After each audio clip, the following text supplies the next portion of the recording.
Hello there, thanks a lot for coming by PosterCentral.com's video blog today. I'm Pete Howard, and this is the Dick Clark Caravan of Stars from 1961, as you can well see.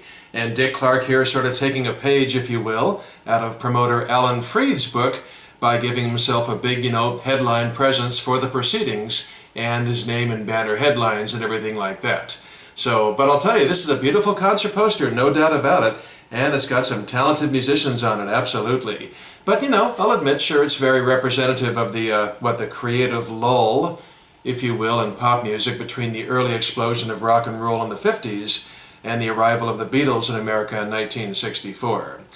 But, a lot of hit singles on here that we know and love. Now, as you can see there at the top, it's pretty interesting, really, the way the two kingpins shared the reins and shared the credit, talking about, of course, Clark and hitmaker Paul Anka and talent extraordinaire. You've got Dick Clark there with that black headline banner, and due to his status, of course, as the host of the well-known American Bandstand, and then Paul Anka, both with interesting day-glow lettering, also looks really catchy. And Anka gets right there, on the same line with Clark, and then down there at the bottom, as you can see, it does say a Paul Anka production, even with a PAP logo. So that's interesting. But anyway, egos aside, definitely some fun music to be had on this poster. And so we'll skip Clark if we're talking music now. With Paul Anka, despite being just 20 years old. Can you believe that? Anka's 20 here. Wow. Well, here's even a more amazing fact. He had already charted 25 records on Billboard's Hot 100. Can you imagine that, being 20 years old and having charted already 25 songs? I really had to check that twice. In fact, it was once claimed that Anka was America's youngest ever self-made millionaire because he wrote, produced, and performed Diana and took it to the top of the charts all at age 16. So, man, what a talent indeed with Paul Anka.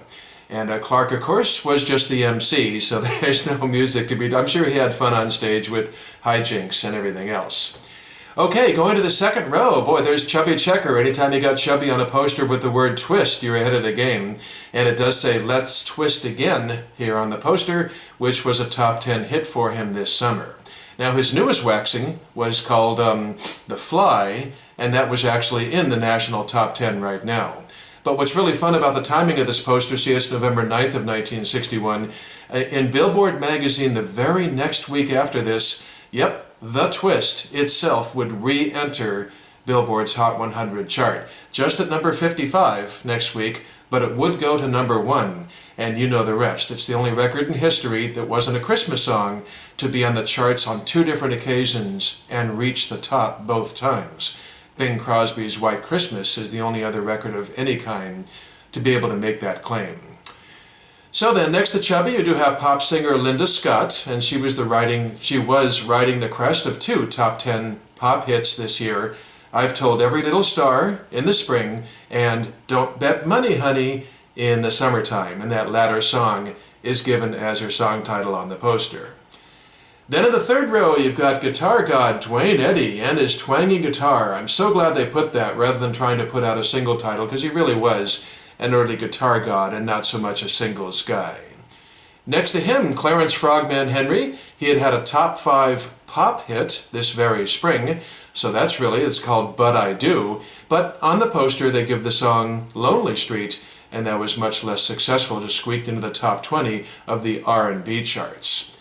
Boy, and then you get to the last row, and I've got a bone to pick with that. There are the Shirelles, and as far as I'm concerned, they should have traded places with Dick Clark on this poster. He was just the MC, if you will, and for heaven's sake, the Shirelles charted 6 records this year. 6 in 1961 alone, including these top 10 hits: Mama Said, Baby It's You, and Dedicated to the One I Love. What are they doing in the bottom row, for heaven's sake? And ironically and weirdly, the poster lists their only flop of 1961, a thing of the past. So once again, you have the question and the argument: is a concert poster supposed to sell tickets or sell the latest singles and plug their records? And, obviously in this case, it seems like they opted for the option of selling the records. And, as a result, the poster itself is sort of a wasted opportunity.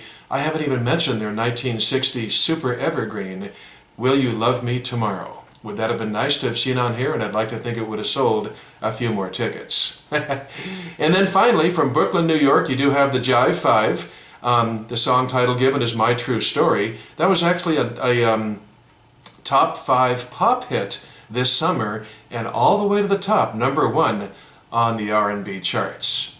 And then as you can see in that black oval, it does say the Caravan of Stars Orchestra.